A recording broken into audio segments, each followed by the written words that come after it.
Ang natuklasang reservoir na tinatawag na Malampaya East 1 o May 1 ay matatagpuan mga 5 kilometro sa silangan ng umiiral na Malampaya Field, aniya.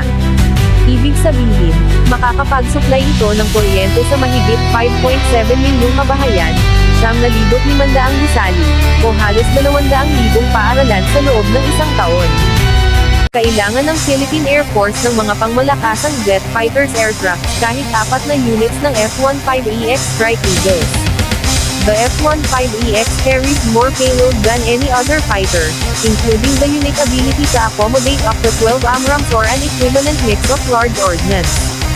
With a payload capacity of 29,500 pounds, 13,300 kilograms, it delivers affordable mass effects at extended ranges to counter rapidly evolving threats. Kailangan din ng Philippine Air Force ng mga 4 na units ng EA-18B Growler jet fighters. The EA-18B Growler is a specialized electronic warfare aircraft that provides airborne electronic attack, AEA, by jamming enemy radars and communications, protecting friendly forces, and dominating the electromagnetic spectrum, while also retaining multi-mission capabilities like self-defense with missiles and AESA radar for strike support, effectively acting as a force multiplier for air operations. Its key capabilities involve mas mababa electronic attack, EA, jamming, deception, electronic support, S, signal detection, electronic protection, EP, safeguarding all systems, and strike support.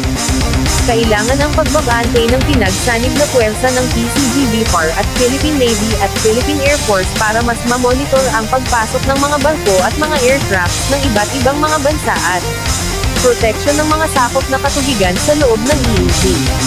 Kailangan palakasin ng Philippine Navy ang mga kakayahan ng mga barkong pandigma tulad ng pagpapalakas ng anti-submarine capabilities, pagdagdag ng mga makabagong systems tulad ng Cascade Array SONARS, anti-submarine weapons, ASW, are tools used to counter submarine ranging from traditional depth charges and torpedoes to advanced missiles, rockets, like ASROC, and even naval mines, deployed by ships, aircraft, helicopters, planes, or other submarines to destroy or disable them by shock, impact, or self-propulsion to target depth.